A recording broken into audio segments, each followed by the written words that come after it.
Benukele mwinda ya inja, benukele mungwa ya toto ya. Merci de nous recevoir chez vous dans le cadre de cette émission. Bien-aimés dans les Seigneurs, nous vous disons shalom et merci de nous suivre à travers cette chaîne de télévision. Sur ce plateau, nous recevons Maître Chaka. Vous allez vous demander, vous poser sûrement la question, surtout pour les fidèles de cette émission. Nous avons l'habitude de suivre Maître Chaka. Aujourd'hui, on nous amène Maître Chaka. Qui est Maître Chaka? Il est un guide spirituel également et il vient nous parler de la spiritualité encore et toujours et beaucoup plus de la fraternité des Zibou. Maître Chaka. Bonjour. Bonjour, Maman Mireille. Oui, c'est pour la toute première fois pour nous évidemment de vous recevoir sur ce plateau. Est-ce qu'on peut connaître Maître Chaka brièvement? Merci beaucoup pour la parole. Je m'en vais de prime abord pour saluer tous les téléspectateurs qui nous suivent et particulièrement j'adresse mes salutations à tous les membres d'honneur de la fraternité des Zibou. Voilà, vous êtes un guide spirituel? Évidemment, je suis guide spirituel dans l'ordre primitif Oracle du monde. Mais sur ce plateau, je ne suis pas venu parler de l'Oracle du monde. Je suis spécifiquement venu parler de la fraternité des Zibou. C'est quoi la fraternité des Zibou? Oui, la fraternité des Zibou, le culte des Zibou, c'est le culte qui a existé bel et bien avant, 4000 ans avant notre ère. Et le culte des Zibou, c'était un culte pour garnir et sauvegarder le pouvoir et la souveraineté de tout le pharaon, de tout le Cléopâtre. Et tout le roi, tout le pharaon était l'émanation du culte des Zibou. Et après une longue concentration qui a été effectuée par nous, les avertis spirituels, et au siècle actuel, siècle 21, la fraternité des Zibou vient de renaître. Ok, voilà. Et comment fonctionnez-vous dans la fraternité? Oui, la fraternité des Zibou, nous sommes basés sur 9 principes. Et ce sont des principes providentiels. Nous sommes basés sur 9 principes providentiels. Et ce principe-là, ce sont des principes qui canalisent l'existence parfaite d'un être humain. Et nous, les êtres humains, tels que nous sommes là, nous avions 9 vies. Et dans ces 9 vies-là, il n'y a qu'une seule vie qui est physique et 8 vies qui est cachée et qui est purement spirituelle. Et dans la fraternité des Zibou, tous les 9 formes de vie, c'est notre fondement et c'est notre socle qui constitue l'existence d'un être humain. Peut-on connaître les 9 principes divins? Oui, les 9 principes, si je me mets à citer tous les 9 principes, nous allions peut-être s'éterniser ici. Nous allions pas donner des explications sur chaque principe, mais seulement quand même nous citer, on doit quand même les connaître. Il y a d'abord la reconnaissance du visible et de l'invisible. C'est quoi la reconnaissance du visible et de l'invisible? Reconnaître l'invisibilité, c'est reconnaître le Très-Haut, un être suprême, l'énergie suprême, qui est appelée communément Dieu. D'abord, les connaître. On ne connaît pas Dieu, ou on ne cherche pas à connaître Dieu, peut-être par les genres de théâtralisation qui se font dans des églises. Non, ça, ce n'est pas connaître Dieu. Connaître Dieu, d'abord, l'homme... Ceux qui se font dans des églises, ce sont des théâtres. Non, en tant que maître spirituel aguerri et averti, ce ne sont que des théâtralisations. Oui. D'abord, ça n'engage que vous, voilà. Dieu, oui, ça n'engage, non, ça, c'est, bon, ça n'engage que moi, oui, mais je représente tous les lumineux spirituels et tous les avertis spirituels sur ces plateaux. D'accord. L'homme a le subconscient. Et dans le subconscient, Dieu réside dans le subconscient de l'homme. Et le subconscient est un fait qui se manifeste à plusieurs étapes. Et quand l'homme, donc quand je dis l'homme, directement, vous comprenez, notre provenance, c'est au sein du ventre de nos mères. C'est ça la source de nos provenances. Et quand l'homme est dans le ventre de sa mère, il y a un processus qui s'est fait. Et ces processus-là, ce sont des étapes que Dieu a dotées à l'homme. Et quand cet homme-là va naître directement, toutes ces facultés-là, l'homme va grandir avec toutes ces facultés-là.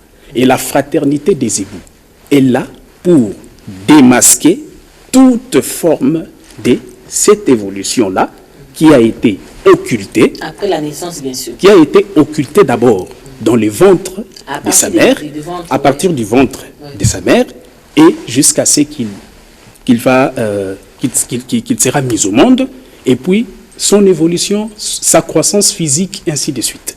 Ok. Oui. D'accord. Et le deuxième principe? Le deuxième principe, c'est l'harmonisation du surnaturel et du naturel. Et c'est quoi l'harmonisation du surnaturel? L'harmonisation du surnaturel, tel que vous êtes là, maman Mireille, vous aviez des intuitions, vous aviez une pensée, et ce que vous aviez, il vous arrive aussi à un temps, à un moment, vous raisonnez ou bien vous pensez à quelque chose, ou bien vous pensez à quelqu'un, et directement cette personne-là vous appelle au téléphone. Ce n'est pas que vous aviez effectué une incantation spirituelle ou magique ou comment, non. Rien que l'attraction de votre pensée a attiré l'intention de la personne qui est à distance avec vous, et cette personne-là vous a contacté directement. C'est le surnaturel. Et ce surnaturel-là, l'homme, pour que l'homme vit en harmonie, ici dans ces bas mondes, il doit développer ces surnaturels-là. Et toutes ces techniques-là, du développement, de l'épanouissement, de l'élargissement du surnaturel, ça se trouve dans la fraternité des époux. On peut aussi appeler ça la télépathie? La télépathie, en quelque sorte, mais nous, dans la fraternité des époux, nous n'utilisons pas vraiment ces termes-là. D'accord. Oui. Et le troisième? Et le troisième, c'est l'harmonisation du naturel. Dans l'harmonisation du naturel, maman Mireille, tel que vous êtes là, si vous commettez quelque chose, ou bien vous commettez un acte qui n'est pas bon, directement cet acte-là va frisser, tout le monde va frisser aussi la personne qui est avisée. Vous me comprenez? Oui, la personne qui est avisée. La personne qui est avisée. Peut-être vous injuriez quelqu'un, vous offensez quelqu'un par des paroles maladroites, par des paroles méchantes, et directement c'est une désharmonisation naturelle. Et tout ça crée des mauvaises influences, et ça peut aussi entraver vos bonheurs, vos bénédictions aussi. Mauvaise influence de la part de la personne qui a été frustrée. Tout ce que, oui, non, la mauvaise influence, non, la personne qui a été frustrée, il ne sera pas, la personne ne va pas accumuler, la personne qui est frustrée, il ne va pas accumuler la mauvaise influence. C'est vous qui avez commis cet acte-là, c'est à vous d'en bénéficier. Donc vous alliez bénéficier de cette mauvaise manifestation-là. Dans les milieux où vous êtes. Donc cette mauvaise manifestation va se parfaire dans votre vie personnelle. Okay. Oui. Donc tel que vous êtes là, il y a de mauvaises choses, il y a des choses qui sont déplorables, qui se font, qui s'attachent aussi dans la vie des êtres humains. Par exemple, vous aviez un travail, et puis quand vous faisiez ce genre des actes-là, et directement, vous perdez votre travail. sans pour autant offenser votre supérieur, sans pour autant offenser vos collègues. Donc, il y a des influences, des mauvaises influences qui égarent la personne qui commet tous ces genres d'actes-là. Donc, dans la fraternité qui des jouent époux, des mauvaises influences qui jouent négativement sur votre propre vie. oui. Donc, c'est vous-même, vous êtes en train de vous enfoncer dans la fosse du malheur. Vous êtes en train de vous enfoncer dans la fosse du malheur. Donc, la fraternité des époux est là pour éclairer le monde entier. Pour éclairer tout le monde et, en l'occurrence, tous les êtres humains. Voilà, nous sommes au 4e. Au 4e, c'est la vie et la mort. Dans ces 4e principes-là, j'aimerais que nous stoppons là, nous arrêtons là, à la 4e, au 4e principe. Pourquoi? Ça va me demander beaucoup de temps pour effectuer l'exposé, parce que ce sont des points qui sont vraiment, ce sont nos piliers. Mais les téléspectateurs vont sûrement se poser beaucoup de questions. Pourquoi il n'a pas fini? Même si vous ne voulez pas exposer ou aller dans les détails, vous nous donnez quand même, vous nous citez quand même, comme j'avais dit tout au début, vous nous citez seulement et pour vous arrêter là comme ça, peut-être que nous aurons avoir une autre occasion où vous allez revenir, peut-être pour finalement, parce que nous avons encore du temps. Oui, effectivement. Vous pouvez bien aller jusqu'à la fin. Effectivement, c'est vous qui a la police du débat, bien que ce n'est pas un débat. Nous avons encore le temps, vous pouvez aller. Merci beaucoup. Donc, la mort et la vie. La mort et la vie. Un être humain, nous avions 4 principes de vie. Il y a la naissance, il y a la maladie, il y a la naissance, il y a la maladie, il y a la vieillesse, il y a aussi la mort. Ces 4 principes-là, aucune personne, aucun être humain ne peut s'en passer.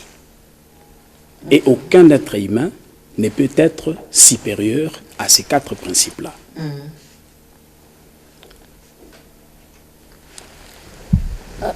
Pouvons-nous pas être supérieurs au principe de la maladie? Nous qui connaissons quand même l'existence des dieux, on ne peut pas être supérieur au principe de la maladie. Parce que la mort, la naissance, la vieillesse, la mort et autres, on ne peut pas s'en passer, mais quand même la maladie. Tout à l'heure, je viens de vous expliquer sur le 3e principe. Je viens de vous expliquer, en commettant des mauvais actes, il y a des influences. Donc vous allez vous accumuler des mauvaises influences. Et il y a des maladies qui nous frappent, qui sont liées dans des mauvaises influences. Et il y a aussi des maladies qui sont naturelles. Il y a des maladies naturelles. Des maladies naturelles. Et toutes les maladies, toutes les maladies ont une cause. Que ce soit la maladie naturelle, que ce soit la maladie qui est mystique, la maladie qui est engendrée par la mauvaise influence, il y a toujours une cause. Donc, on ne peut pas s'en passer de ça. D'accord. Oui. Ok. Et le 5e principe, c'est quoi? Non, nous sommes toujours au 4e principe. Allez-y. C'est un principe qui est Parlons ici de la naissance, de la maladie, oui, de la vieillesse et de la mort. Oui, la naissance, je viens de vous expliquer déjà au 3e principe. Vous avez la naissance. La maladie. La naissance, chaque personne, chaque être humain a son destin. Et le destin d'un être humain n'est pas, mon destin n'est pas identique à celle de vôtre. Donc, nous avions des destins qui sont parallèlement opposés, qui sont totalement différents. Donc, chaque personne qui naît ici dans ce bas monde, elle a sa mission. Elle a sa destinée. Et la vie, elle est gérée par des entités. Il y a des entités qui gèrent la vie. Quand je parle des entités, pour utiliser un terme facile, un terme simple, il y a des anges. Pour que les téléspectateurs nous comprennent. Il y a des anges qui gèrent la vie. Et tous ces anges-là qui gèrent la vie, Ils sont considérés comme des dieux. Et il y a des anges qui gèrent aussi la mort. Et vous allez voir, en Égypte antique, il y avait des rites funéraires qui se faisaient lors de la mort d'un roi, d'une reine, d'un empereur ou une impératrice, d'une Cléopâtre. Il y avait des cultes de mort qui se faisaient. Et ces cultes de mort-là, c'est parmi les branches de la fraternité des hiboux. Parce que l'hibou représentait la mort. Et ce n'est pas la mort physiquement. C'est tout le monde. Là. Non, ce n'est pas... Toute personne physique qui a peur quand même des hiboux. Non, ce n'est pas la mort... Ce n'est pas la mort au sens propre. Ce n'est pas la mort. Ce n'est pas une perte de vie. Non. Okay. La mort que l'hibou représentait, c'est de faire mourir tout ce qui est en désharmonie, tout ce qui est en désaccord avec votre existence. C'était la mission du culte des hiboux. Et la mort, c'est aussi un trou noir. C'est aussi un trou noir. Donc la mort, c'est un passage qui nous fait, qui nous serve à passer dans l'au-delà. Oui, et la vieillesse, parce que vous avez déjà parlé de la maladie, la vieillesse. Et la vieillesse aussi, c'est un principe de vie. Et la vieillesse, tout le monde ne vieillit pas. Il y a ceux-là qui vieillissent, il y a ceux-là aussi qui ne vieillissent pas. Prévenez, il y a des morts précoces, il y a des morts inopinées, il y a des morts... il y a d'autres personnes qui meurent par la maladie et qui meurent à la jeune âge. Oui. Donc la vieillesse, quand quelqu'un vieillit directement, cette personne-là a accueilli une certaine sagesse. Ce n'est pas sur le plan physique, mais sur le plan spirituel. Parce qu'il a passé plusieurs étapes. Et il a franchi plusieurs étapes. C'est ça. Et le cinquième principe? Le cinquième principe, il y a le principe du pouvoir. De quel pouvoir? Le principe du pouvoir. Le pouvoir qui est physique et le pouvoir qui est spirituel. Un hibou développe tous ses sens, et ces sens, ce sont des sens qui contrôlent tout, tels que vos membres supérieurs, vos membres inférieurs, tout ce qui est membre dans votre corps. Dans la fraternité des hiboux, tous ces membres-là sont développés. Et c'est pour cela le culte des hiboux était un culte spécifiquement pour garnir et consolider le pouvoir du roi de l'ancienne Égypte. Tel que vous êtes là, maman Mireille. Mais ça a quel impact ici, chez nous, en République démocratique, parce que nous ne sommes pas quand même en Égypte? Oui, certainement. Mais si nous parlons de l'Égypte, c'est de là où le culte des hiboux a vu le jour. C'était en Égypte, 4000 ans avant notre ère. Et au siècle 21... Qu'est-ce qui vous a poussé en fait à adopter cette fraternité? Non, ce n'est pas que nous avions eu les sentiments ou l'envie d'embrasser la fraternité des hiboux.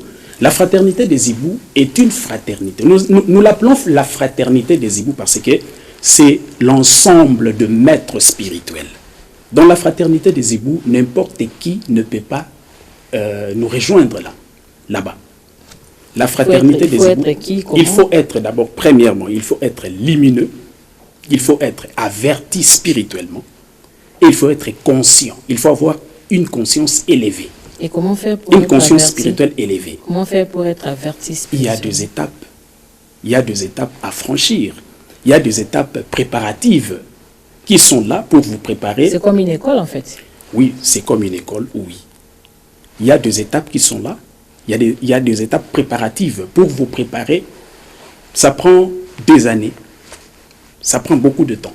Mais à vous voir comme ça, vous êtes encore trop jeune.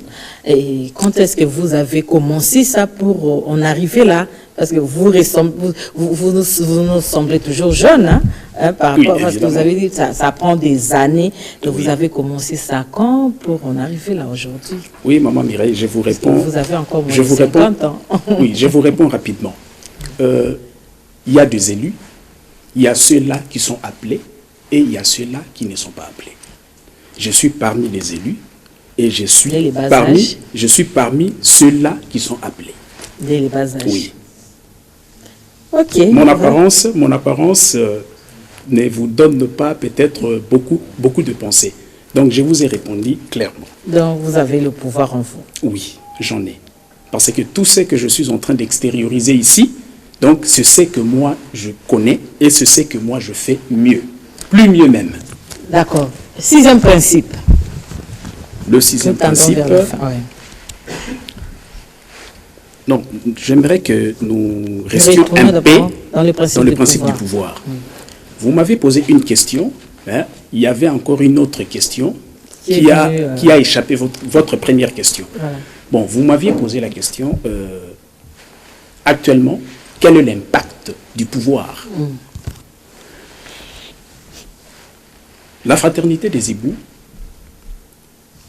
est une fraternité qui a pour redorer l'image de tout le monde. Qui a pour rôle de redorer l'image de tout le monde et de pérenniser la sociabilité de manière intarissable. Tous les mondes, c'est-à-dire tous ceux qui sont là-dedans.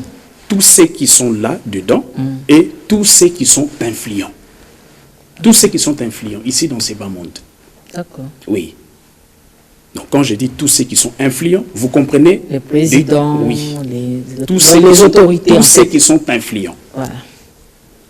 Et de même, le culte des hiboux garnissait, assurait une protection à la succession de rois de l'Égypte antique. Et c'est de même aussi, actuellement, c'est de la même chose que la fraternité des hiboux va continuer toujours à opérer. Parce ce n'est pas pour le petit peuple, non.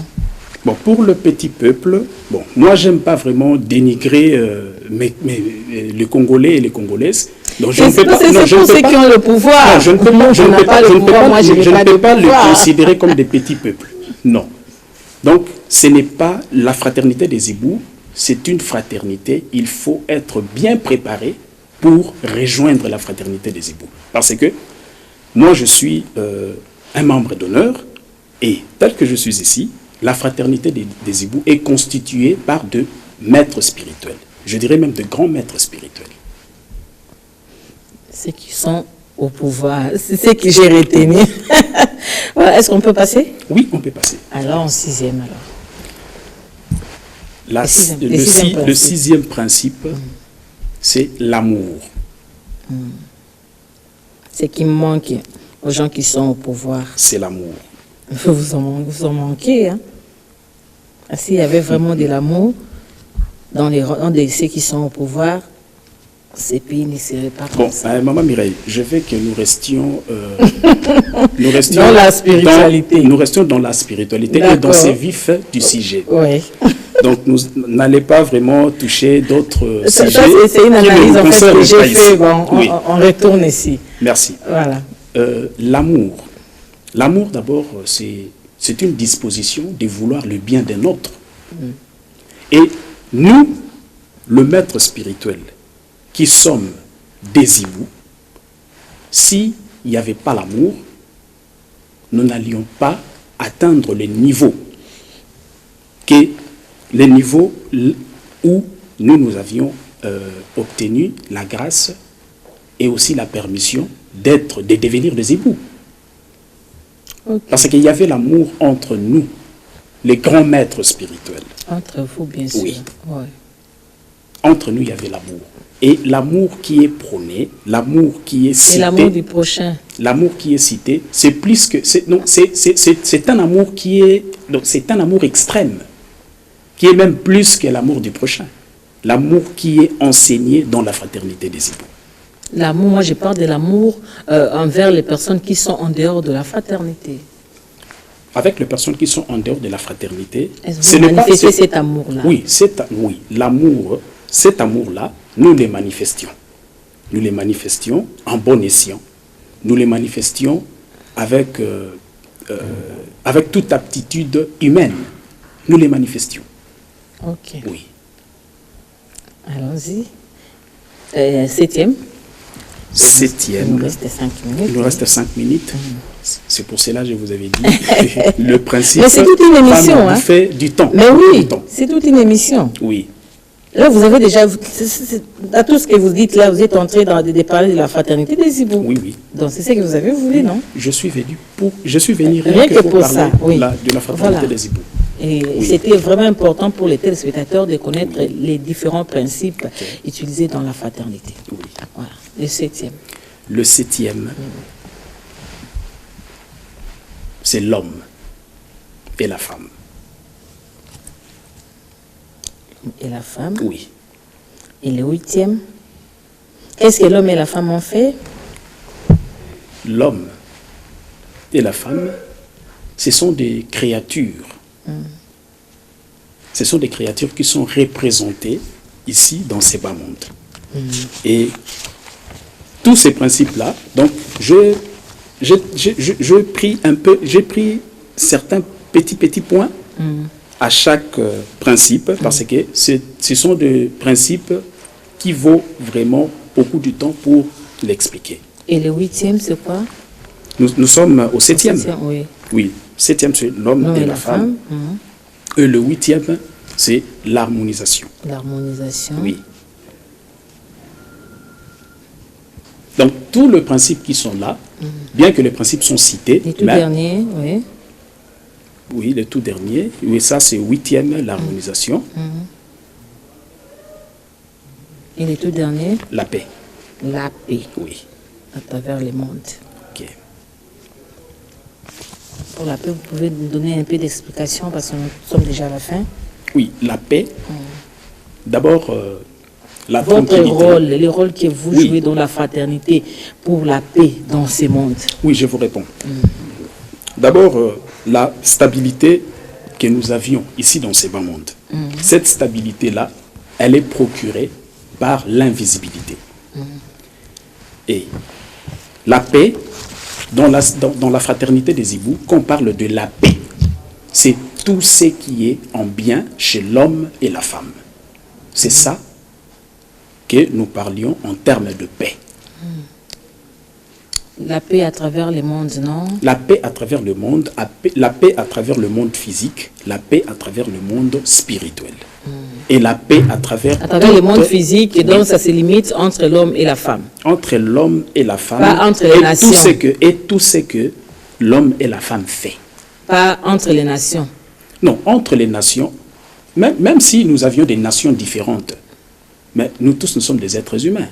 Donc quand nous parlons du monde, il n'y a aucune contrée qui est en dehors de ce que je dis. Donc toutes les contrées sont dedans. Tous les continents sont dedans. Okay. Oui. Voilà, est-ce qu'on peut chuter? Maître Chaka, nous avons parlé de la fraternité des hiboux. Où est-ce qu'on peut vous trouver ici à Kinshasa? Si il y a des gens qui ont suivi sûrement l'émission, qui vont se dire où est-ce qu'on peut les trouver. La personne était intéressée et il veut vous contacter ou vous suivre là où vous êtes. Comment faire? Mon numéro de contact, bon, pas mon numéro de contact, mais c'est le contact de la fraternité, plus 243, 49,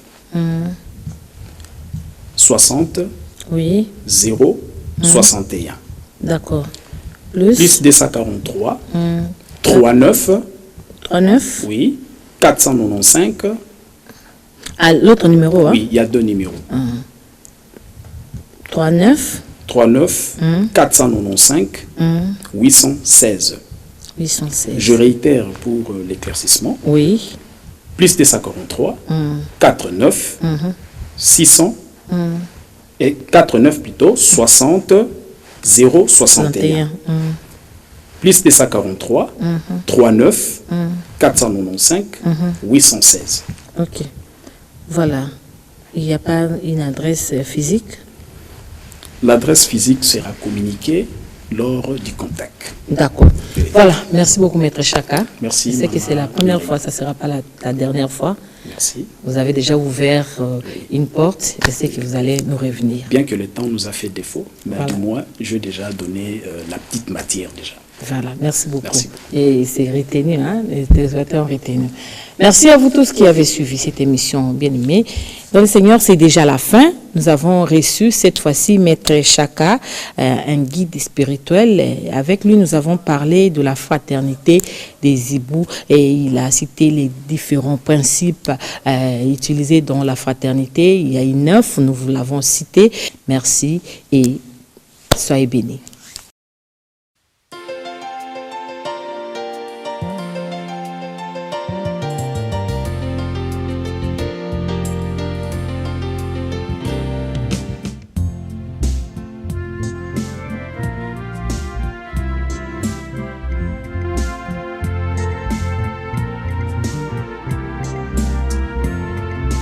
Benukele mwinda ya inja, benukele mungwa ya